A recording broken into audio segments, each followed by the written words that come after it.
Marami tutundulan talaga. Hoy! Why? Praise the Lord. Sino po nag-e-enjoy sa presence ni Lord? Sinong nilamig? Sinong hindi naligo ngayon? Struggle na naman, no? Hoy, praise God nga, umulan eh. No? Dahil sobrang init nung nakaraang araw. So, praise the Lord. Palakpakan naman natin ng Lord sa ulan. Ayan. So, gusto ko lang bigyan ng diin yung pong dalawang natin. Una, yung tipid tips natin, no? Bagamat maraming nabigla sa atin nung nalaman natin na, 5,000 ang mahal naman ng youth camp. Last time, ganito lang siya. Last time, ganyan lang siya. So, as early as now, kaya namin pinakita yon para ma-remind kayo na ngayon pa lang mag-ipon na kayo. Nakita niyo si Kuya Jeff? Anong ginawa ni Kuya Jeff? Instead na bumili siya sa kantin, kung kaya naman magbaon na lang kayo. Alright? Tapos yung kape, sabi nga ni Pastor Ali, di naman 150 yung kape ngayon. Magkano yun, sir? 200. 200 din kape ngayon eh. Kamahal, eh? Instead na magkape kayo, ilang kape lang naman yan eh. So, surrender nyo muna para at least nakakapag-ipon kayo. At alam ko, at alam nyo, at alam natin lahat na syempre si Lord gagawin niya yung part niya. Pero, kailangan din natin gawin yung part natin. Amen. Amen. Ano yung pinakauna niyang ginawa? Kakuha niya ng baon? Nag-tights. Nag-tights kayo, ha? Yan yung pinakamakakatulong po sa atin, yung pagiging faithful po natin sa pagbibigay natin sa Panginoon. And, well, praise God, 160 ka bakal na, Kuya Jeff. Mayaman ka, Kuya Jeff, ha? Ang gamagaral ko, 100, 120 ko mo, Kuya Jeff. Magkating ko pa kanto. Pandota la reta, sir, eh. Mag-tights na ako man, eh. Kaya pandota ko reta mitagan, tsaka alak. So, sinong merong natutunan last week sa Pinrich ni Pastor Radley? Sino? Ano yung naging topic natin last week? Wake up from slumber.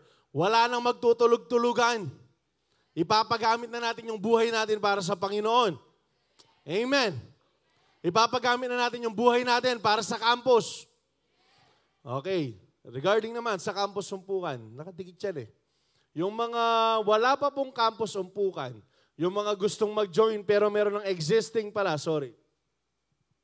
makipag-contact po kayo sa amin. Mamaya, lapitan nyo ako para maibigay ko po yung contact person sa inyo nang nagli-lead sa campus po ninyo. Ngayon, kung wala pa, for example, sa ACNHS, junior high, meron kasi dyan, senior high, meron dyan, pang-afternoon sila. So yung gagawin po natin, kung wala pa, o di mag-start kayo, if you are willing. If you want na i-train namin kayo, turuan namin kayo, tulungan namin kayo, para ma-conquer natin yung mga campuses dito. Alam ko sa FG, wala pa. FG people, asan kayo? Taas ang kamay. Ayan, marami-rami na yung FG, mga Bernal Brothers, si Unimavs. So, kung gusto niyo lapitan niyo ako mamaya, para po ma-add namin kayo dun sa GC. And don't worry, meron naman tayong topics na binibigay para po magamit ninyo for you to use sa pag-handle ng campus sumpukan. And syempre, tuturuan din po namin kayo kung papaano mag-lead ng campus sumpukan. Nakuha ba? Sino ditong nangangarap na mawiwin yung buong campus niya? Then mag-start ka na mag-campus sumpukan. Amen ba? So ngayon, yung isi-share ko po sa inyo is this. Since malapit na dumating ang Panginoon, yung theme natin for this month is living in the last hour. Na-explain to ni Pastor Radley, dati sinasabi natin, nasa last days na tayo. Pero ngayon, last hour na lang. Meaning, malapit na dumating ang ating Panginoon. Ang tanong, handa ka ba? Ang tanong, ready ba tayo? So yun na-share last week, ito po, wake up from slumber. At ngayon, yung kailangan po natin gawin is this, we need to be prepared at all times. We need to be prepared at all times. Pakisabi, prepared at all times. At magagaling po yung pag-uusapan natin sa kwento ng 10 virgins, the parable of 10 virgins, sa Matthew 25, basahin po natin 1-13. Ang sabi dyan, at that time, the kingdom of heaven will be like 10 virgins who took their lamps and went out to meet the bridegroom. 5 of them were foolish and 5 of them were wise. So, disclaimer lang, katuloy po ito ng Matthew 24 kung saan ipinakita yung mangyayari sa last days. Alright? So, kasunod po niya to. 5 of them were foolish and 5 of them were wise. The foolish ones took their lamps but did not take any oil with them. So, kung ano lang yung dala-dala nila, yun lang. Wala na silang extra. At ang sabi dito, the wise ones, however, took oil in jars along with their lamps. So meron silang dinala. Meron silang ginawa. They put effort para makapagdala sila ng extra oil po nila. Ang sabi dito. And so verse 5, the bridegroom was a long time in coming, and they all became drowsy and fell asleep. So sa kakahintay po nila dun sa bridegroom, dun sa groom, which is dito po sa story na to, si Jesus, sa pagbabalik po ni Jesus, nakatulog sila. At midnight, the cry rang out. Merong sumigaw. Ang sabi niya, here's the bridegroom. Nandito na, papalapit na yung bridegroom. Come out to meet him. So, ang ginawa nila, verse 7, then all the 10 virgins woke up and trimmed their lamps. The foolish ones said to the wise, give us some of your oil. So, nung sisindihan na nila yung mga lamps nila, yung 5 foolish virgins, wala na silang mapagsindi. Wala nang oil, yung lampara nila. Alright, so ang ginawa nila, pengi naman. Pengi ako ng oil, sabi nila dun sa 5 wise virgins. Ang sabi nila, give us some of your oils, our lamps are going out. No, they replied, there may not be enough for both of us. Instead, go to those who sell oil and buy some for yourselves. Verse 10, ang sabi dito, but while they were on their way to buy the oil, the bridegroom arrived. So, nung bumili sila, nung umalis sila para bumili ng oil, dumating na yung groom. The virgins who were ready went in with him to the wedding banquet, and the door was shut. Later, the others also came. Lord, Lord, they said, open the door for us. But he replied, truly I tell you, ang sabi po dito ng groom, I don't know you. Therefore, keep watch because you do not know the day or the hour. So ito pong kwento na to, yung pong Jewish culture kasi, meron pong 3 stages yung wedding. Alright? Yung una po dito is yung engagement, kung saan magkakaroon ng agreement between the fathers. So mag-uusap po sila, sige, pikasal tala rin, deal na sa'yo, okay na yan. Pangalawa, yung betrothal na tinatawag po nila. Yung betrothal, ito yung magsasabihan na sila ng, siguro sa generation natin, yung vows nila. Basically, okay na dito, kasal na sila dito. And then after a moment, after a year maybe, dun mangyayari yung pinaka-party nila, yung pinaka-celebration po nila dun sa wedding po mismo. Kaya nga, yung pagsigaw, nung natutulog po sila, merong sumigaw, ayan na, papalapit na. Anong ginawa ng mga tao? Anong ginawa ng 10 virgins? Nagsigising sila. Yung handa, yung wise virgins, they prepared yung oil nila. Hindi, meron pa, okay pa tayo, masisindihan pa to. Kasi base po dun sa nabasa ko, no? Yung bridegroom, darating yan, merong daladalang torch yung mga kasama niya. So, kailangan ng oil para din masindihan yung mga torch na hawak po nila. Para, kasi madalumdum ganito eh. Wala naman solar dati. So, ang gagawin nila, para po masindihan yung dadaanan ng bridegroom. Para po pang welcome dun sa bridegroom. Eh, ang kaso, yung 5, wala. Kasi bakit? Ang sabi dito, no? Sa verse 10, gusto ko lang balikan natin to bago ko makalimutan. But while they were on their way to buy oil, the bridegroom arrived. The virgins who were ready, yung 5 na ready, nakapasok po sila dun sa banquet. Nakapasok po sila dun sa loob. Basically, nakapasok sila dun sa langit. Ang ibig sabihin, pwede mong ipakita na parang ready ka, pero hindi ka naman. YDC, listen to this. Pwede nating sabihin, pwede nating i-declare, sinong ready na dumating si Lord? Amen! Amen na kuya, ready na ako kuya. Pero ang tanong, ready ka ba talaga? These 5 foolish virgins, they thought they were ready. They act that they were ready. Pero nung malapit na dumating yung bridegroom, bumili pa sila. Meron pa silang kailangan gawin. Ito po yung palagi nating tinatanong na kung isi-simplify po natin yung kwento na to. No, bagamat dito manggagaling yung preaching po natin, if we are to simplify the story, nagtanong yung pastor, anong gagawin mo kapag darating na mamaya si Jesus? Anong sinagot ng 5 foolish virgins? Simula ngayon magde-devotion na ako. Simula ngayon di na ako manonood ng pornography. Simula ngayon magiging pure na ako. Simula ngayon magpipray na ako. Ano naman yung sinagot ng 5 wise virgins? Gagawin ko lang yung ginagawa ko. Nakikita po ninyo, ang ibig sabihin, 5, handa talaga sa pagdating ng Diyos, at 5, nagmumukhang handa lang. Yung 5, kunya-kunyarian lang na handa. That's why yung topic po natin ngayong araw na to, we need to be ready at all times. Why? Because yung bridegroom darating po siya suddenly. Hindi po natin alam. He will come like a thief. Bakit yung mga magnanakaw ba nagpapaalam? Hindi. Darating na lang yan basta-basta na hindi po natin alam. Ang tanong, handa ba tayo sa pagbabalik ng Panginoon? Handa ba tayo dun sa rapture natin? Handa ba tayo dun sa blessed hope na matagal na nating inihintay? Kung hindi pa tayo, I hope after this message, we will all be ready. Nakuha po ba natin? Nakakasunod po ba tayo? We are living in the last hour, and it is important to be prepared at all times. So let us first live with godly wisdom. Kailangan meron daw tayo na makadiyos, makalangit na karunungan. Yung karunungan na hindi lang galing sa atin. So, dinifferentiate to ni Bishop na sa amin kahapon, yung difference ng knowledge and wisdom. And nagbigay ng example sa amin si Pastor Jack. Yung example ganito. Knowledge is this. You know that tomato is a fruit. Gusto yan sir? Ayan. Ito yung knowledge. Alam mo na prutas yung tomato. Alam nyo ba yun? Balay ko niyang gulay yung tomato eh. Okay? We know that tomato is a fruit.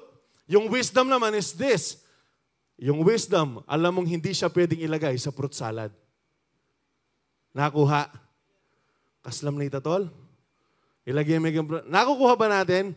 Yung wisdom, ito yung applied knowledge. Yung wisdom, ito yung applied knowledge. At alam nyo ba, maraming mga tao na akala nila matatalino sila. Pero mangmang pala. Alright? Meron pong, for example, meron lang nakitang illustration sa online before. Ang sabi niya, pwede na ikaw yung pinakamatalino sa school. You are the ranked one sa school. Congratulations sa Holy Angel, no? Pambira sa may top 1 yung kay. Rank 1 yung CC Jeff do. Yung criminology sa board exam, praise the Lord. Tapos yung Holy, top 10 siya sa buong Pilipinas, na praise the Lord. Laos Deo Semper. Holy Angel. Nakiki-proud din naman nag-aral na mabuti. So, ang ibig ko, ano na ako sasabihan? Wait, ano? Rank 1, ano? Example. Wapin, ano yung sasabihan ko? Ano? Top 10? Ali, alway holy. Ha? Wow! Pinakamagaling ka kang klase. Pero kalabas mo sa trabaho, kulelat ka. Pwede yun. Pwedeng alam mo lahat ng theologies, ng techniques, kung paano mag-solve ng mga problems. For example, engineering students, no? Yung alam mo lahat kung paano i-solve lahat ng solution, top 1 ka nga eh. Ikaw yung nagtuturo sa teacher, talino ka eh. Pero paglabas, pwedeng wala kang alam gawin. Maalam ka lang, pero hindi ka marunong. Maalam ka lang, pero hindi ka marunong. Pwedeng alam mo yung moves ng chess. Yung, alam mo yung bishop, ganito siya. Alam mo yung horse, ganito siya. Pero pag naglalaro ka na, mabira, pigloko na ako munini. Pwede yun. We can have knowledge, pero walang wisdom. Bakit? Yung wisdom nagagaling po sa Diyos yan. Dapat meron tayo palaging godly wisdom. Ang sabi ng 25:1-4, ito po yung napag-usapan natin kanina. At that time, the kingdom of heaven will be like 10 virgins who took their lamps and went out to meet the bridegroom. 5 of them were foolish, and 5 of them were wise. The foolish one took their lamps out, but did not take any oil with them. But the wise ones, however, took oil in their jars along with their lamps. So merong ginawa. Ang sabi po dito, the parable implies that at least 50%, listen to this, at least 50% of Christians are foolish. Ang ibig sabihin nito, yung pinapakita ng parable po na to, at least 50% ng mga Kristiyano mangmang na nagmumukha lang handa, pero hindi naman talaga. At ang sabi dito, 50% are wise. And ito po yung dahilan. Kaya natin pinag-aaralan itong bagay na to. So I hope, bawasan po natin yung pagbababa po natin, yung nag-cellphone sa inyo, nag-Facebook sa inyo, tigilan nyo muna, pakinggan po natin because this topic, itong kabuuan actually ng buwan na to, sobrang importante. Para po maihanda tayo sa pagbabalik ng atin pong Panginoon. So ang sabi ng Ephesians 5:15-17, so be careful how you live. Ang sabi diyan, don't live like fools. Huwag kayong mamuhay na parang mangmang kayo. Nanay ka Tagalog yun? Ay, Kapampangan ng mangmang? Lalamu. Mulala. Huwag kayong mabuhay na parang mulala kayo. Totoo po to. This is biblical. Hindi po, kayo matsura ka talaga basta asbok na yan. Ali. This is biblical. Ang sabi, don't be careful how you live. Don't live like fools, but live like those who are wise. So gayahin daw natin yung pinaka-context na ginagamit natin dito, yung pinaka-background na ginagamit natin, yung 10 virgins, okay? So gayahin natin sila. Make the most of every opportunity in these evil days. Papaano yan? Don't act thoughtlessly, but understand what the Lord wants you to do. So ito po yung kailangan natin gawin para maging matalino tayo. Sinong gustong maging matalino? Magtaas ng kamay. Taas ng kamay. Sinong gustong maging mangmang, magtaas ng kamay? Wala? Totoo? But sometimes we are acting like one. Gusto nating maging matalino lahat. Gusto nating maging marunong lahat. Pero yung actions natin, hindi nagko-connect sa gusto natin. Gusto mo lang siyang mangyari pero wala kang ginagawa. Gusto mo magpapayat pero di ka nag-exercise at nagda-diet ng tama. It doesn't go that way. Amen, J-Sap. Hindi, para sa akin talaga yun, para lang ma-remind ako. Alright? Ang sabi po dito, para maging careful ka kung paano ka mamuhay, meron tayong background, meron tayong examples, yung 5.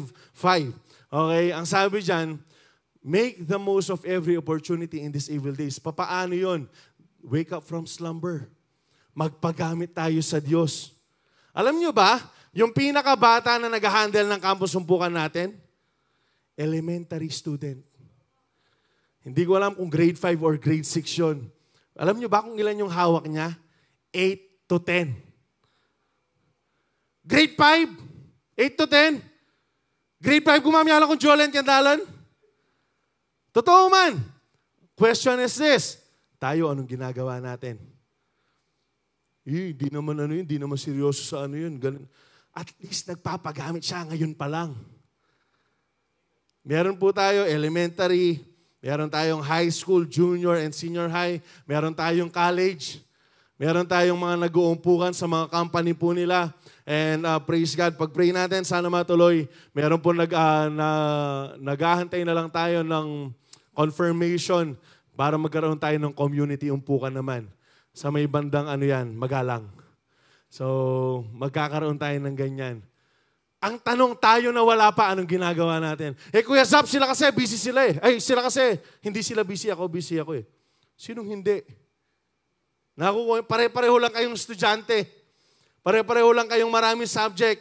Pare-pareho kayong merong minor na feeling major na subjects. Dami nakarelate doon ah. Hindi, pare-pareho lang naman ang ginagawa eh. Actually, karamihan, ito real talk. Real talk lang. Karamihan sa mga nagkakambos sumpukan, if I'm not mistaken, sila pa yung nag-excel sa school. Bakit? Kasi ginagawa nila yung business ni Lord, so si Lord yung nagbibigay ng wisdom sa kanila. Kaya guys, I encourage you, make the most of every opportunity in these evil days. Napag-uusapan namin ito palagi ni Ives, sayang. Wapa kanyang yakong anak, makanyanang giyawa ko. Kasi, mabarkada ko eh. Simula sa streets namin, wow, laking streets. Simula sa streets namin, yung mga tropa kong mga loko-loko. Hanggang sa school, elementary, hanggang college, ganyan ako, mabarkada ako. Kaya nga, puro tropa-tropa, mamaya pag-uusapan natin yan. Pero nasasayangan kami dun sa pagkakataon. Kung sana ganito lang kami kainit, di sana kami Yako pa mo, dakal na ako sana awin kayo. Yako pa mo, dakal na ako sana i-invite kayo. So, wag nyo nang gayahin yung pagkakamali po namin. Nakukuha po ba? Make the most of every opportunity habang nasa campus ka. Pag nagtrabaho ka, iba na yung buhay dyan. Okay? Pag lumabas ka na sa school, iba na yung buhay dyan. So, I encourage you, please, live ng merong godly wisdom. Paano yan? Magpagamit ka sa Diyos. Don't act thoughtlessly, but understand what the Lord wants you to do. Paano po natin malalaman yung gustong pagawa sa atin ng Panginoon? Magbasa po tayo ng Biblia. Alright? Huwag tayong gumaya lang. Magbasa po tayo ng Bible po natin. Ang sabi po dito sa Proverbs 1:7, the fear of the Lord is the beginning of wisdom, the beginning of knowledge, but fools despise wisdom and instruction. Napag-aralan po natin ito way back. What is fear of the Lord. Ito po yung to love, to serve, to obey, to worship, to praise Him, to hope in Him, and to trust in Him. Yan po yung the fear of the Lord. Yan po yung ginagawa natin. Hindi po siya takot na parang matanda si Jesus, galit na galit sa'yo. Hindi siya. The fear of the Lord, ito po yung high reverence po natin sa Kanya. Ito po yung mataas yung respeto po natin sa ating Panginoon. And I want you to understand this. It is just the beginning. Okay? Pag nagkaroon ka ng relasyon sa Kanya, nagkaroon ka ng respeto sa Diyos, beginning pa lang yon. Ang ibig sabihin, nagsisimula ka pa lang. Anong kailangan natin gawin? Kagaya ng 5 wise virgins, kailangan may gawin tayong effort pa rin. Kailangan patuloy tayong mag-aral para po magkaroon tayo ng wisdom. But fools, ang sabi dyan, despise wisdom and instruction. Yung mga ayaw sumunod. Ano sa Tagalog yung fools? Mangmang. Mangmangyarin? Ang birang Tagalog niya, mangmang. Kiyang Kapampangan, mula. Alright, so kailangan po magkaroon tayo ng takot sa Diyos. At Proverbs 4:7, the beginning of wisdom is this, get wisdom. Ang sabi dyan, though it cost you all you have. Ang sabi dyan, get wisdom. Though it cost all you have, get understanding. Ano po bang ibig sabihin ng get wisdom? At though it cost you all you have. Anong willing mong isakripisyo para lang magkaroon ka ng wisdom? Anong willing mong bitawan para magkaroon ka ng wisdom? Anong willing mong, okay, masyado na nag-spend dito ng time. Ako palagi akong nare-remind, cellphone na to, diksyon ko to eh. Oh, love, may review na kakanyan. Puta mag-Facebook ko, nabingi mag-Facebook ko. Oh, so sobra na ka, nakako. Hindi totoo kasi nga. Kailangan ko mag-prepare eh. Kailangan ko mag-review eh. Sa akin may nagre-remind sa inyo.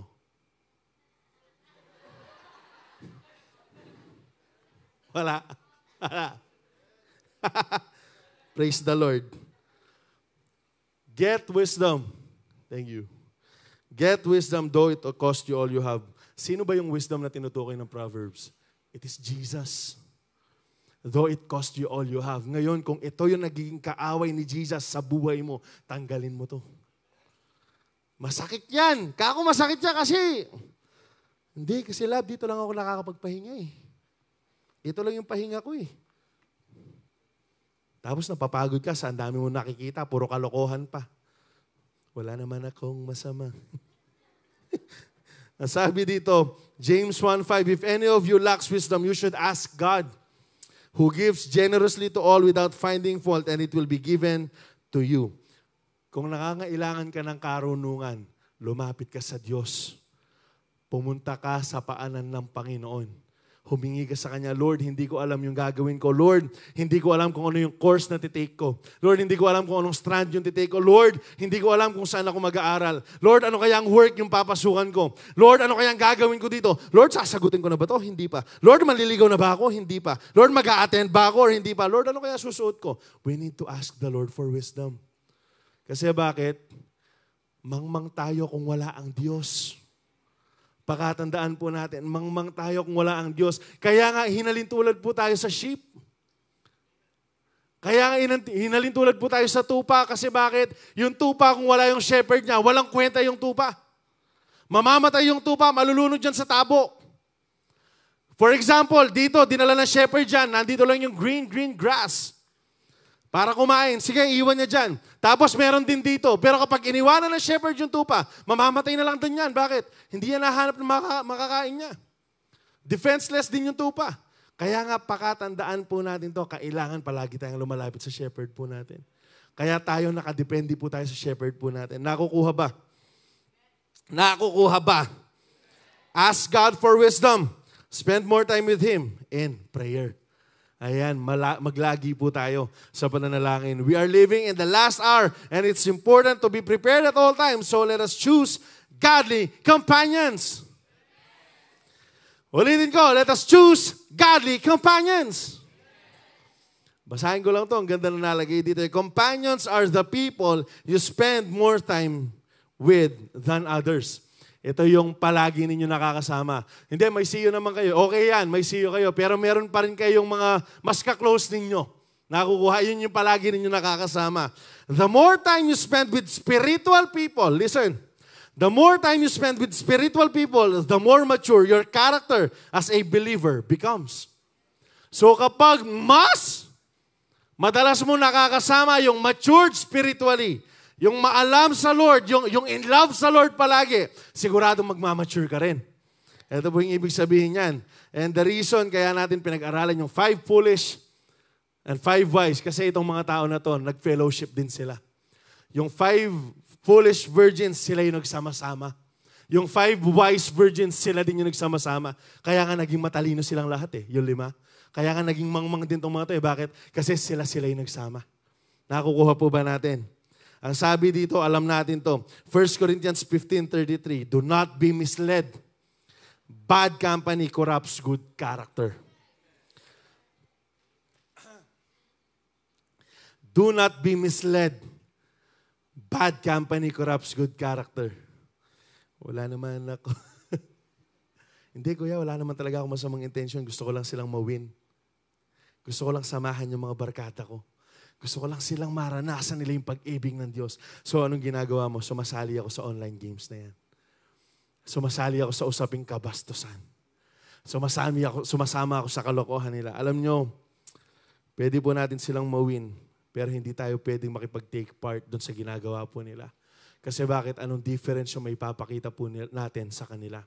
Alright. Ang sabi dito, James 4:4 NLT, you adulterers. Alam nyo ba yung meaning ng adulterous? Nang nag-commit ka ng adultery? Merong yung, lalaki, babae. Kunyari ako. Hindi, ito na lang. Ayokong ako Kunyari si Juan, kasal siya kay 2. Okay, kunyari kasal si Juan kay 2. Tapos nakita niya si 3. Uy, sexy si 3 Tapos nakipag-sex siya kay 3. Yun yung adultery. Alright, yun yung adultery, kasal ka. Tayo, kasal tayo sa Diyos. Kaya nga tinawag na, this is a rebuke actually, kayo na mga ngalunya, you adulterers. Ang sabi po dito, don't you realize that friendship with the world makes you an enemy of God? Hindi nyo ba alam? Hindi nyo ba naiisip na kapag nakipag-friends kayo, kapag in-enjoy nyo yung kasalanan na binibigay ng mundo, kinakaaway nyo yung Diyos?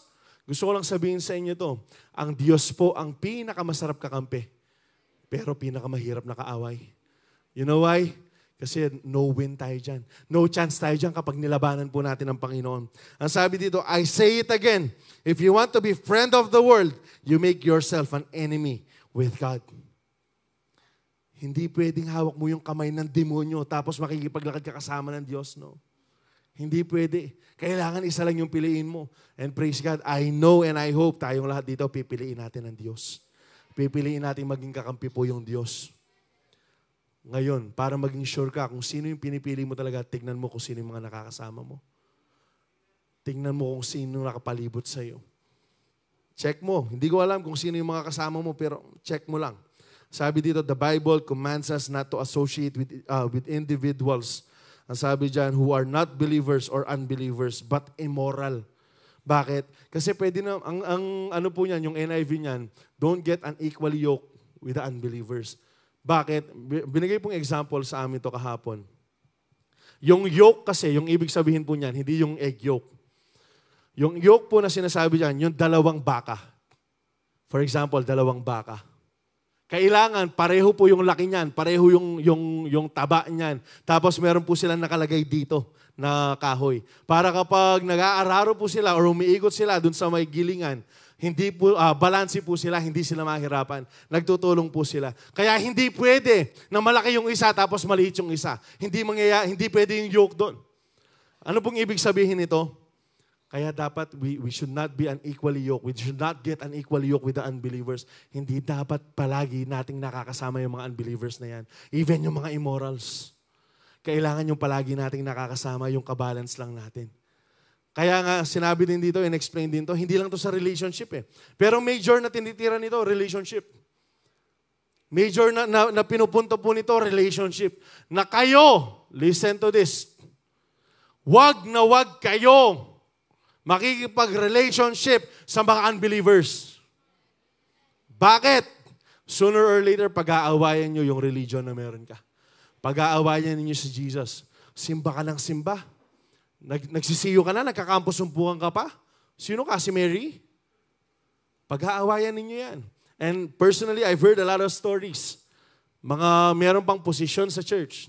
Tapos merong naging partner na unbeliever. Ano nangyari? Ayun, hindi na rin siya nakasama sa church. Umalis na rin siya sa church. Bakit? Kasi nga, hindi sila pareho ng tinatayuan. Ito po yung meaning ng don't get equally yoked with the unbelievers. Yung sinabi po nito, adulterer. Team up, yung palitan pambira. May wala. 2 Corinthians 6:14, ito pala yung sinasabi ko po sa inyo, sorry. Don't team up with those who are unbelievers. Ito yung don't get unequally yoked. Huwag ninyong pakikisamahan palagi. Kuya, paano ko sila mawiwin? Pwede tayong makisama. Palagi ko sinasabi to, pero huwag tayong makisama.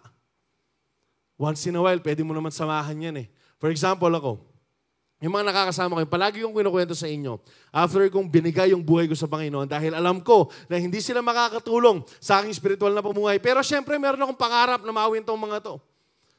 Once in a while, nakikisama ako sa kanila. Paano? After 2 years ng graduation po namin, dun ko sila ulit nakasama sa paano, paraan. Kasi namatayin yung kaklase namin isa, yung tropa ko ng isa, namatay yung tatay niya. So nag-gather kami. Anong ginagawa ko habang nandun ako? Hindi yung kalokohan na lang namin. Siyempre, nagre-reminisce ka, good old days, yung mga pagdodotang ginagawa namin. Pero bilang ako na binago ng Diyos, anong ginagawa ko? Sinishare ko na yung gospel sa kanila. Kaya nga nung last 2 years ago, namatay naman yung nanay nung isa. Alam nyo, pagdating ko, after prayer meeting yun, pumunta ako doon. Alam mo yung sinabi nila, Zap, mag-preach ka kanyan niyan. Kalokohan, sarcastic. Pero alam nyo ba yung nasa isip ko, pambira, ready ko par. Pwede ko mag-share par. Bakit? Kasi hindi na pwede yung doon sa kaalakan, sa Dota, sa ML, nakakasama ko sila, hindi na pwedeng ganun. Kasi nga, paano ko sila mahihila kung pareho lang kami? Anong difference yung may papakita ko sa kanila kung pareho lang kami? So, ang ginagawa ko, nagpapakita ako ng pagbabago sa kanila. Nagpapakita, hindi na ito yung J-Zap na kilala nila. Hindi na ito yung J-Zap na pabigat sa ML. Hindi na ito yung J-Zap na pabigat sa Dota. Hindi na ito yung J-Zap na ganito, binago na siya ng Diyos. Ito po yung papakita natin. Hindi yung makikisama tayo sa, hindi, sige par, meto muna man shot Hindi, isang hipak lang naman ng vape Isang singhot lang naman ng ganito Hindi po, kailangan po maipakita natin at hindi natin ina-associate yung sarili po natin sa mga taon na to. Tignan po natin, sa Bible lang po tayo. Ang sabi po dito, 1 Corinthians 5:11, I meant that you are not to associate with anyone who claims to be a believer. Yung kanina, mga unbelievers. Ito, listen to this. I meant that you are not to associate with anyone who claims to be a believer, yet indulges in sexual sin, or is greedy, or worship idols, or is abusive, or is a drunkard, or cheats people. Don't even eat with such people. Ito yung mga tao naman na nagpapakilala naman na Kristiyano daw kuno. Kung meron kayong kakilalang ganito, or baka kayo mismo, kayo to, listen to this. Ang sabi dyan, you are not to associate anyone who claims to be a believer, yet indulges in sexual sin. Yung nag-i-enjoy pa sa sexual sin, sa sexual immorality. Hindi ko na iisa-isahin. Alam nyo na yung mga bagay na yan. Ang sabi dyan, or is greedy. Yung merong consumer's mindset. Hindi, sa akin yan. Ako na lang yan. Libre nyo ko. Penge. Or worship idols. Or is abusive. Or is a drunkard. Yung mga manginginom. Or cheats people. Mga mandaraya. Don't even eat with such people. Huwag kayong makiupuan sa kanila. Huwag kayong sumabay sa kanila. Bakit? Ito po yung sinasabi ng Bible. Utos po ito ng Diyos. Hindi po ito masyado naman kayo legalistic dyan. So ang ibig sabihin, legalistic si Jesus. Ang ibig sabihin, legalistic yung word. Hindi. Tinitake lang po natin, binabasa lang po namin kung ano yung nakasulat sa Bible. And basahin din natin to. 2 Thessalonians 3. 6-15, mahaba-haba lang ito, pero ang sabi dito, in the name of the Lord Jesus Christ, ang sabi dyan, we command you, bala magbaindya mo in the name of Jesus, we command you, brothers and sisters, to keep away. Lumayo kayo, wag niyo samahan. Ang sabi dyan, from every believer, mananampalataya to, mga Kristiyano to kuno. Ayan, from every believer who is idle. Ano yan? Yung tamad. Yung wala nang inisip, puro yung sarili na lang. Yung wala nang ginawa, hindi. Huwag ka munang mag-youth gig. Kasi Umuulan eh. Mag-relax ka muna. Hindi, huwag mo muna gawin yung assignment na yan. Believers to mga to, ha? And disruptive. And does not live according to the teachings you have received from us. Basically, yung mga taong hindi namumuhay or pinapamuhay yung pong salita ng Panginoon. For you yourselves know how you ought to follow our example. Ito po si Paul na sinasabi niya sa mga Thessalonica na nagpakita kami ng example. Nagpakita ako ng example sa inyo. Sabi niya, we were not idle when we were with you, nor did we eat anyone's food without paying for it. On the contrary, we worked night and day, laboring and toiling, so that we would not be a burden to any of you. We did this, ang sabi po ni Paul, not because we do not have the right to such help, but in order to offer ourselves as a model for you to imitate. Ang sinabi ni Paul, ginawa namin itong mga bagay na ito. Hindi kami nagpabigat. Though meron naman kaming karapatan, pero hindi namin ginawa para lang makita ninyo na meron kayong pwedeng gayahing example. Ngayon, gusto ko lang tanong kayo, yung bang buhay na meron ka ngayon, gusto mo bang gayahin yan ng mga next generation kung hindi pa darating ang Lord? Yung buhay na binubuhay natin ngayon, is that worth copying for? Yung buhay na meron tayo, pwede ba nating sabihin na kung ganito, yung mga mananampalataya na mga susunod sa akin, gusto ko kaya? Matutuwa ka kaya kung multiply mo yung sarili mo ngayon? Matutuwa ka kaya? Kung kawangis mo lahat, kung kapareho mo, kaugali mo lahat, ka-level mo, spiritual lahat ng mga kasama mo ngayon, matutuwa kaya tayo. Pero si Paul ang sabi niya, ginawa ko to para may magaya kayo. Ginawa namin to para may magaya kayo. For even when we were with you, we gave you this rule. The one who is unwilling to work shall not eat. Yung mga tamad, huwag pakainin. Sino dito yung tamad? Sino dito yung dating tamad? Sino dito yung wino-workout pa para hindi na maging tamad? Taas ang kamay. Yakad ba akong gamat? Doon gamat. Siyempre po, medyo matamad-tamad ka. Kailangan meron tayong gawin. Bakit? Sabi nito, wag pakainin yung tamad. Kasi bakit? Diyan po, metwa ka. Huwag nyo na subukan, masisira yung buhay nyo. Yung magtamad-tamaran ka, yung mga, ito, real talk lang, yung mga nagtatamad-tamaran sa school sa inyo, magsisisi kayo pagkatapos niyan. Kasi bakit? Ako nga eh. Wala nga akong alam eh. Kasi bakit? Akala ko pwede naman mag-enjoy habang nag-aaral. Pwede naman. Pero sa maling paraan ko ginawa yun sa akin. Yun. Di ako marunong mag-reformat hanggang ngayon. Graduate ako, IT. Network administration. Dapat alam ko yung mga kable-kable na mga fiber na yan. Kaso wala akong alam sa mga ganyan. Bakit? Kasi hindi ako nag-aaral. Naging tamad ako sa pag-aaral.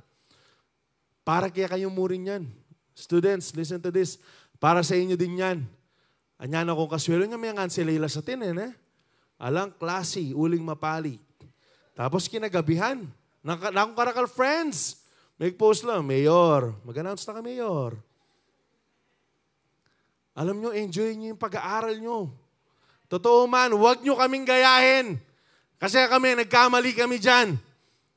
Nagkamali po kami dyan. Huwag nyo kaming gayahin. Enjoy nyo yung pag-aaral po ninyo. Para pag nagtrabaho na kayo, hindi kayo parang anga-anga lang sa trabaho. Kapag nagtrabaho kayo, alam ninyo kung ano yung ginagawa ninyo. Imagine mo, IT ako, IT. Computer. Program. Cable. Nag-OJT ako, alam niyo yung ginagawa ko sa OJT? Nagtutupi ng papel. Ako yung nag-welcome sa pag-ibig ng mga tao. Yes sir, ano po sa atin? Lapit, no? Kasi bakit? Wala akong gawa eh. Hindi ko ginawa ng maayos yung dapat kong gawin dun sa season ko na yun eh. Sabi dito, we hear that some among you are idle and disruptive. They are busy. They are not busy. They are busybodies. Sabi dyan, such people we command and urge in the Lord Jesus to settle down and earn the food they eat. And as for you, brothers and sisters, never tire of doing what is good. Verse 14, take special note of anyone who does not obey your instruction in this letter. Do not associate yourself with them. Huwag ninyo silang pakisamahan in order that they may feel ashamed. Yet do not regard them as an enemy, but warn them as would a fellow believer. For example, meron kayong nakikitang kapatid ninyo, tulog-tulog lang. Kasi yun ninyo, medyo nanlalamig na sa pananampalataya. Mga kapatid ninyo na hindi nyo na nakikita or nag-iiba na yung ugali, i-correct ninyo. Ang sabi dyan, tratuhin nyo sila as a fellow believer. Anong gagawin natin? Ipanalangin po natin sila. then do something. You need to correct them. You need to remind them. Alright? Kailangan sabihan natin sila na, kapatid, mali na yung ginagawa mo. Ngayon, kapag hindi sila nagpa-correct, it's up to them already. Ang importante, you did your part na kinorek mo sila. Nakukuha po ba natin? Nakukuha po ba natin? Proverbs 13:20, walk with the wise and become wise. Associate with fools and get in troubles. So kagaya ng ginawa ng 5 foolish and 5 wise virgins, yung sinamahan ng foolish, yung mga kamukha nilang mangmang. Yung sinamahan ng mga wise, yung kamukha nilang matatalino. So what happened is this, yung mga 5 wise virgins, sila lamang yung nakapasok dun sa loob ng banquet na yon. Alright? And yung Proverbs 27:17, as iron sharpens iron, so a friend sharpens a friend. Kaya nga yung pagiging Kristiyano po natin, yung pagkakapatid po natin dito, hindi to puro encouragement lang eh. Naniniwala kayo doon? Kasama dito yung correction. Gusto nyo puro I love you lang? Part ng pag-ibig sa pagkakapatid yung correction. As iron sharpens iron. Alam nyo ba yung iron, kapag sinarpen mo yan sa iron, ang nangyayari, nagkakaskasan yan. Merong natatanggal na part ng isang iron tsaka ng isang iron para mas tumalim po sila. Ang sabi dyan, as a friend sharpens a friend. Kaya nga dapat i-welcome ninyo yung correction sa tropahan. Kailangan, sa CU lalo na, kaya CU i-correct nyo na rin barkada yun, nung balo yung magkamali lang. Huwag nyo silang, hindi kasi mahal kita eh. Sabi namin, Pastor Hill, baliw. Mahal mo, hindi mo kinokorek. Papunta na ng impyerno yan eh. Meron ng maling ginagawa eh. Sasabihin mo, mahal mo, aayaan mo lang. Kung talagang mahal mo, abitan mo, kaya ka pare, katutuloy ken. Kaya ka, katutuloy ken, mapahamak ka ken eh. Kung talagang totoong kaibigan ka. Pero kung plastic ka na kaibigan, hahayaan mo lang. Hahayaan mo lang. As iron sharpens iron, so a friend sharpens a friend. Kaya nga kailangan humanap kayo ng godly companions ninyo. Bakit? Yung mga godly, iko-correct ka kahit masasaktan ka. I was once scared of correction. Sobrang tatakot ko ng confrontation kasi taliguran may buro mo na sakit eh. Pero hindi pa naman ako perfect dyan. Pero day by day, nagpapatulong tayo sa Diyos na okay, kapag ito kailangan itong kausapin, masakit, pero kailangan mo pagsabihan. Process naman yan eh. Process naman yan eh. And ina-apply ko yan mostly sa mga CEO ko. Alam nila yan kapag nagko-correct kami. Ako meron nagko-correct sa akin dyan, kuya, para tumataba ka na. Totoo to. Meron nagko-correct sa akin, kuya, kailangan mo na mag-diet. Para mas marami ka pang magawa. Meron nagko-correct sa akin na ganyan. Totoo naman eh. Ano, leader mo ako, bastos ka ba? No, hindi gano'n. Nagpapa-thank you ako dun sa tao na yun. Hindi ko na kailangan sabihin ko sino. Pero katapos niya ako sabihin ng gano'n, thank you sa reminder. Meron magko-correct sa akin, okay, makanini ka. It's okay. Kasi mali naman talaga eh. Ano ko, perfecto? Hindi pa. Nasa process pa tayo. Kaya nga ginagawa natin, nagpapakorek tayo. Amen. Mga kabataan, yung uso ngayon, justification eh. Ulit-ulit, pero justification eh. Ikaw, bakit ka nagganito? Hindi, kuya, kasi ganito naman. Kasi yung feelings ko naman, ganito eh. Pakorek po tayo. As iron sharpens iron, so as friend sharpens a friend. Don't befriend angry people or associate with hot-tempered people. Proverbs 22:24-25. Or you will learn to be like them and endanger your soul. Tell me who your friends are. And I tell you who you are. Bakit? Kung hindi ka pa ngayon, soon magiging ganyan ka. So, warning against Lone Ranger Christians, yung mga tamang solo na Kristiyano na hindi ko kailangan ng CU, hindi ko kailangan ng church, basta ako meron ako relationship sa Lord. Ang sabi dito, 2 people are better off than one, for they can help each other succeed. If one person falls, the other reach out and help. Merong tutulong sa kanya. But someone who falls alone is in real trouble. Likewise, 2 people are lying close together can keep each other warm. But how can one be warm alone? A person standing alone can be attacked and defeated, but 2 can stand back to back and conquer. Ang sabi po dyan, 3 are even better, for a triple braided cord is not easily broken. Imagine, kung yung isa hindi niya kayang depensahan yung sarili niya, yung dalawa pwede na. Pwede ng back to back. Sa sayo natin, ilan tayo? 10. Mas marami tayong magdidepensa sa bawat isa. Amen po ba? Kaya nga ang sabi dito, don't be a Lone Ranger believer.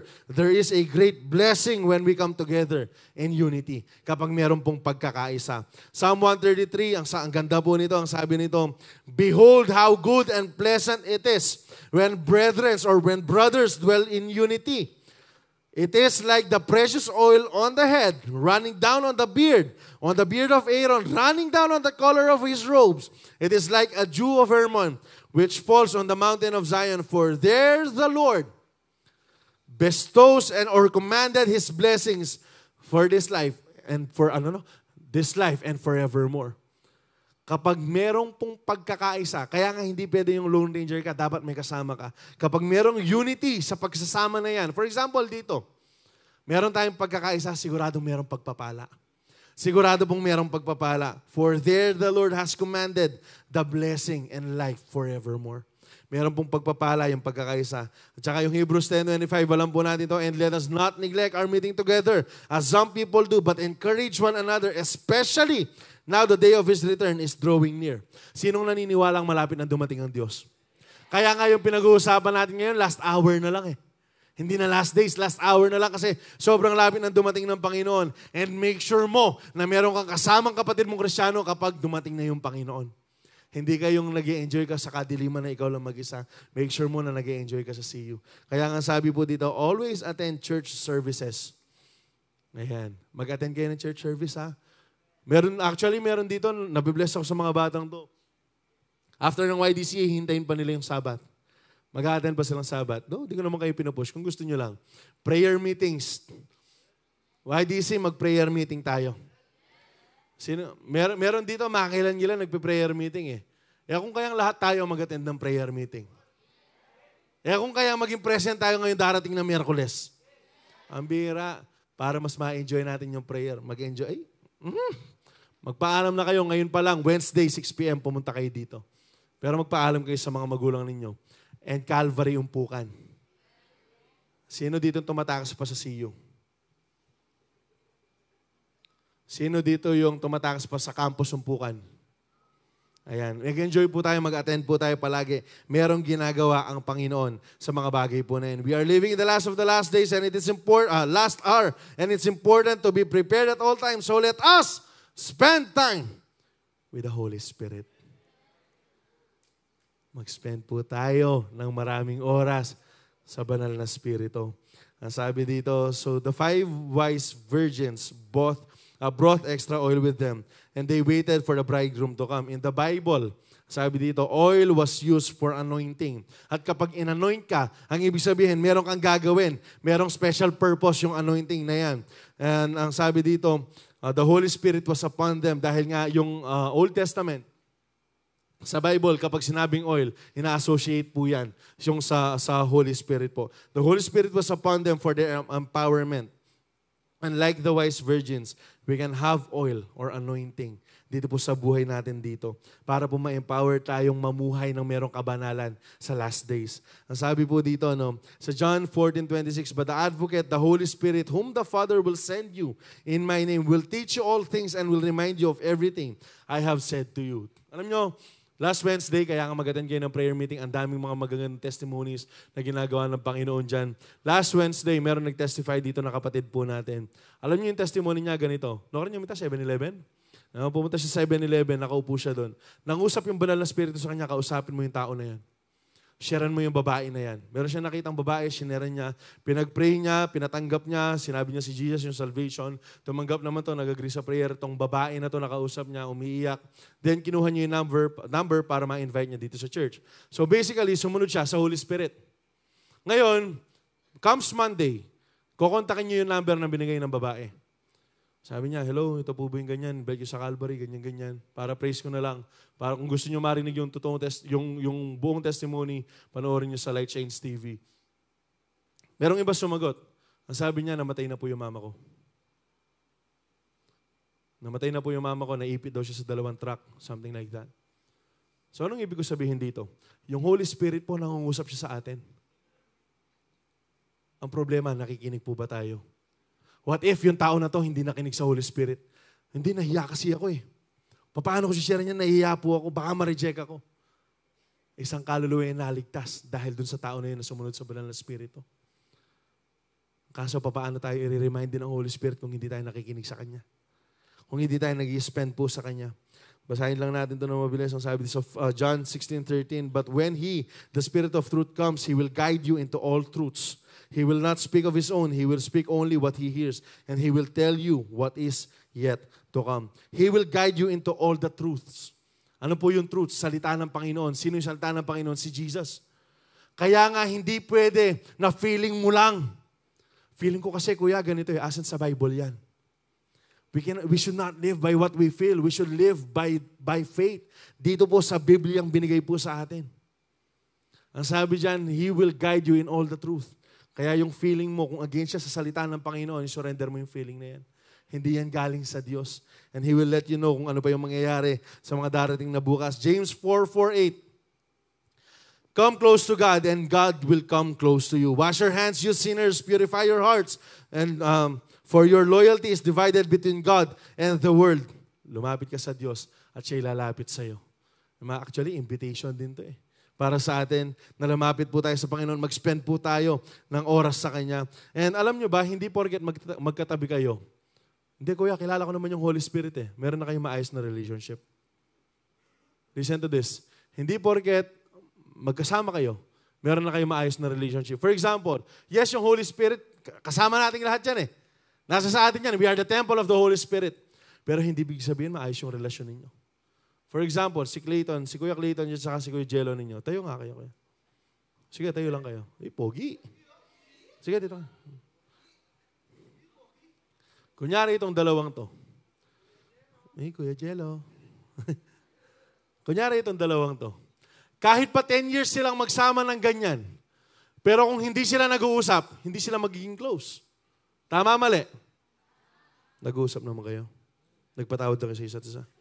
Pati kayo wari. Hindi naman. Pero, nung kutanganda ka, nanong balo mo kang Clayton? Asawa ni Ate Marge. Asawa ng Marge. Nanong balo mo kang Jello? Si Bianca ba? Uy. Alwa pa. Alwa pa ito. Ali, nanong balo mo kang Jello? Teacher yan. Teacher yung Jello, na. So basically, tikang balo kayo. Bakit? Kasi may sasabi na comment. O sige, lok-lok kayo pa ka rin. O saan tayo po, Pastor Radley po, Payati Jai? Yan eh. Biglaan niya yun eh. Yan eh. Sa inyo, oras na, overtime na ako. Ay! Iba ka, Pastor! Yan eh kayo. So, Pastor Radley. Okay na to? Pastor Radley, ano yung mga alam mo patungkol kay Ate Jaira? Marami. Sige, magbigay ka ng mga 300. Ayaw niya yung nalilate ako. Mabilis siyang mainis kapag somehow late ganyan, pag pinag-usapan yung oras, tapos mga ilang minutes, kahit ilang minutes lang, pag nakita ko na siya noon, alam ko galit na siya. Pero, yung pinakasikreto doon para mawala yung init ng ulo niya, pagdala mo siya ng cookies and cream na ice cream.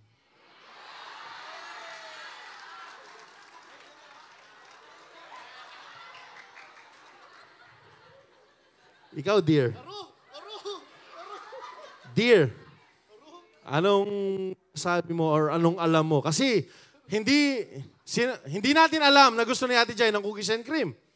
At saka hindi natin alam na minsan, madalas mabubusi siya po ang maliliit lang rin tao. Hoy, connect, kaya ko papalit, pambira, may mukha pala Ate Jai. So Ate Jai, anong asabi mo naman na balo mo kang Pastor Radley na yung balo ka?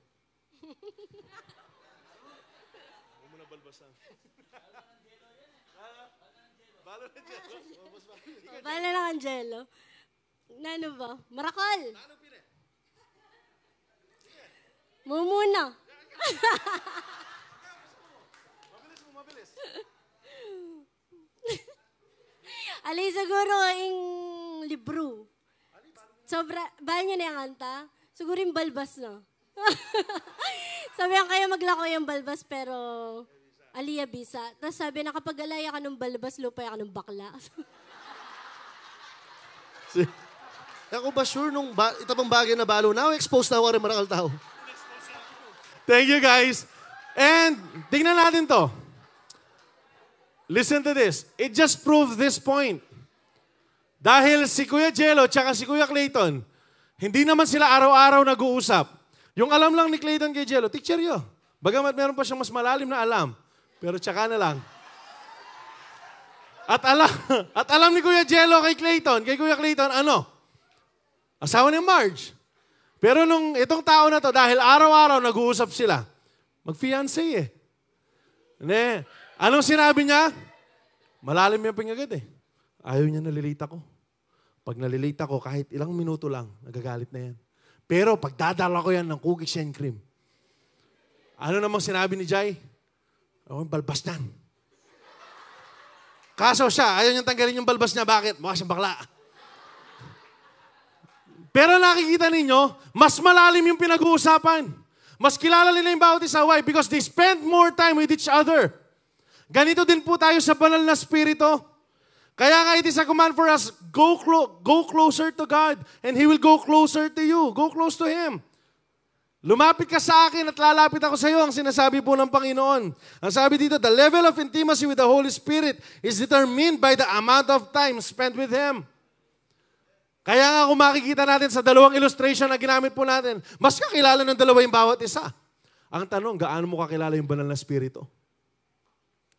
Gaano mo kakilala yung banal na spirito? Ang tanong dito, gaano ka katagal nag-i-spend ng time kasama ng banal na spirito? Alright? Alam nyo ba, He is a person. The Holy Spirit is a person. Hindi siya it, hindi siya force. He is a person longing for our fellowship. Alam nyo ba, naglulong yung Holy Spirit sa presensya po natin. Gusto niyang nakikipag-date po tayo sa Kanya, nakikipag-usap po tayo sa Kanya.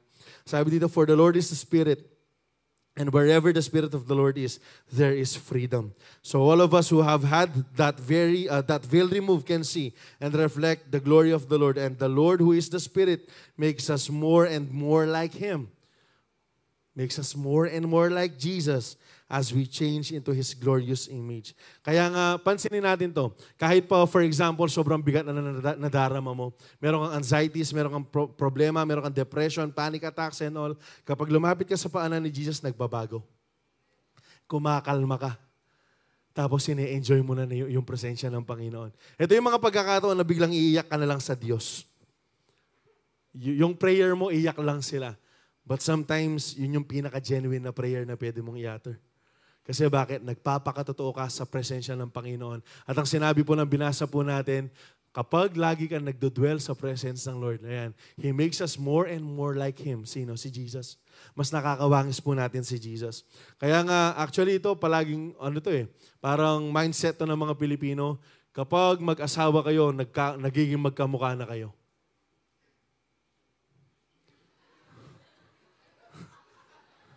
Aling asawa ko kanya, lugi. Hindi, kasi nga bakit? Palagi kayo nagkakasama eh. Parang nagkakaroon na ng resemblance eh. Kasi palagi kayo nagkakasama. And ang sabi dito, yung sinabi ko kanina, don't you realize that your body is the temple of the Holy Spirit who lives in you and was given to you by God? You do not belong to yourself. For God bought you with a high price, so you must honor God with your body. Last, basahin ko na to bago ko sabihin yung mga gusto ko sabihin. Galatians 5:16-17, last verse po natin dito. So I say, walk by the Spirit and you will not gratify the desires of your flesh. Ano po yung ibig sabihin ng walk dyan? Yung pong walking, yung pong paglalakad, ito po yung basic means na regular na ginagawa ng tao. Tama? Ito po yung natural sa atin. Daily, ginagawa po natin to. Tatayo ka sa kama, pupunta kang banyo, hindi ka naman tatakbo. Hindi ka naman magte-teleport. Hindi ka magmumotor papalabas ng bahay. Okay? So basically, pagbaba ninyo dyan, nag-jeep kayo, nag-motor kayo, nagsasakyan kayo, pagbaba ninyo, pagkakaya dito, naglakad lang kayo. Bakit? Kasi ito yung basic thing na ginagawa ng tao. At gusto ng banal na spirito that we are to walk with Him. We are to walk with Him. Ito pong buhay natin, dapat nilalagak natin sa paglalakad kasama yung Panginoon. Ang ibig sabihin nito, pananatili sa presensya ng Diyos. Ang ibig sabihin, we are spending more time intentionally na kinakausap po natin ng banal na spirito. Kailangan meron po tayong ginagawa. Kaya nga, alam nyo, there was this one time, bago-bago pa lang ako sa ministry. Sa San Pedro kami noon, way back 20-something. 2018 nata, 2017. Pandemic, kapalang pandemic? 2020, mga 2018. Biran. Pandemic 2018. So, before pandemic. Kasi, bilang bago sa ministry, bilang bago sa preaching, gusto kong i-eye yung mga taong grabe sila mag-preach. For example, I have these people in mind na, grabe pastor. Grabe yung anointing ni pastor. Gusto kong maging kagaya ni pastor. Gusto kong maging kagaya ng preacher na to kasi namamaliktad to ng mundo eh. Niyuyugyug nito yung impyerno kapag nagpipreach eh. Tapos alam nyo ba, sa sobrang gusto mo silang gayahin, yung way of preaching mo nagiging gano'n na din. Kasi nga, gusto mo silang gawin example eh. Pero alam nyo ba, I was rebuked. There was nothing wrong with that. Pero yun nangyari kasi sa akin, yung ginagawa nila, ginagawa ko na. Kung paano sila mag-preach sa pulpit, magsalita. So yun yung ginagawa ko. And I was corrected by the Lord. Alam nyo ba yung sinabi ng Banal na Espiritu sa akin? Pare-pareho lang kayong merong ako. Ang pagkakaiba lang nila, they spend more time with me. At ikaw, konti lang yung oras yung nilalagak mo sa akin. So ang ibig sabihin, I can be as anointed as them if I would just spend more time with the Holy Spirit. Kaya kayo, baka meron din kayong inaay na, grabe yung worship leader namin, grabe yung worship team namin, grabe yung leader ko, kung paano siya nagkaroon ng impact sa buhay ko. You can be that person as well. It's just a matter of how much time you spend with the Holy Spirit. Gaano ka kaya katagal umuupo sa paanan ni Kristo para lang makinig sa kaya, para lang enjoyin yung presensya po niya. Meron akong nabasa kagabi, sabi niya, pakilagay po natin yung remember. Ang sabi niya, remember, spending time with the Holy Spirit is essential for living a fruitful and effective life. It will surely cause a great revival to your families, campuses, workplaces, and communities. Bakit? Kasi kung ano yung nangyayari kapag ini-spend mo yung oras mo sa Holy Spirit, na yung moment mo na meron ka silent time, you're worshiping Him, mas nagiging kawangis mo si Kristo. At kapag mas nagiging kawangis mo si Kristo, ginagawa mo yung ginawa ni Kristo. You are imitating what the Lord Jesus done nung nandito pa siya. So ano po yung ibig sabihin nun? You are reaching out souls. Isa sa mga great evangelist, si Finley ba ito? Ayan, si Dr. Finley, Pastor Finley. Alam niyo yung ginagawa niya, nag-cause siya ng isang matindihang revival sa Wales. At nung in-interview po siya, sabi niya, anong ginawa mo? Bakit nagkaroon ng ganyang klaseng revival dyan? Isa lang po yung sinabi niya, I enjoyed my time with the Holy Spirit. In-enjoy ko yung moment ko with the Holy Spirit. Hindi ako nagbibilang ng oras kapag kasama yung Holy Spirit. Ang ginagawa ko lang, ini-enjoy ko yung presensya niya sa akin. And gusto ko siyang tapusin din dito po sa part na to kung in-encourage kami ni Bishop. Alam niyo yung singkotsa? Singkotsa. Pagmamarinate. Pagmamarinate. Yung singkotsa, sangkotsa. Pagmamarinate. Kapag yung baboy, gusto mong mas malasa yan, gagawin mo, ibababad mo yan. The longer na nakababad yan, mas lalong sumasarap. Okay? Ganyan po yung nangyayari sa baboy. Kaya kami po, for example, steak. Steak. Babad mo yan. Tapos po, iluto mo, kaya pigmarinate mo. Kanya mo po, mas maluwat siya makababad. Kasi bakit? Mas pumapasok yung lasa eh. Mas pumapasok yung loob, yung sa loob, yung pinang-marinate mo. Same thing as sa atin po. Hindi naman tayo luluto. Pero sa atin, alam nyo po ba, the more time you spend with the Holy Spirit, mas nagiging clear na representative ka ni Jesus outside. Mas nakikita ka nila. Kaya nga, mas marami sa atin ngayon, praise the Lord, mas maraming kabataan ngayon yung willing mag-extra mile. But I hope and I pray, lahat tayo mag-spend tayo ng maraming oras. Lahat tayo, walang exemption. Hindi ako, hindi kami, hindi yung sino man dito. Lahat tayo, I hope and I pray, we will spend more time with the Holy Spirit. Nang sa gayon, paglabas po natin dun sa secret place natin, yung makita, hindi na tayo kundi si Jesus na sa atin. Amen po ba? Yung maging desire natin, hindi na yung pansariling desire natin, kung hindi yung desire na ng Panginoon para sa atin. Amen po ba? So what we will do is this. Practical tips lang, mabilisan lang, bago tayo manalangin. Mag-surrender tayo ng maraming oras sa phone. Tatamakin ko to. Mag-surrender tayo ng maraming oras sa phone. If it is needed, you have to remove yung application, remove it. Para lang mas makapag-spend tayo ng maraming oras sa banal na Espiritu. Kaya ba? Kaya ba? Kakayanin ba? Mag-spend tayo ng less oras sa mga tropa na hindi naman nakakatulong sa atin. Mag-spend tayo ng maraming oras sa Bible. Kaya ba? Kakayanin ba? Mag-spend tayo ng konting oras sa mga tropa sa labas. Mag-spend tayo ng maraming oras sa CU. Kaya ba? Kakayanin ba? Then, we will become more like Jesus. Amen. Sige, tayo po tayo. Palakpak tayo. Okay, praise the Lord. And as we take the Holy Communion,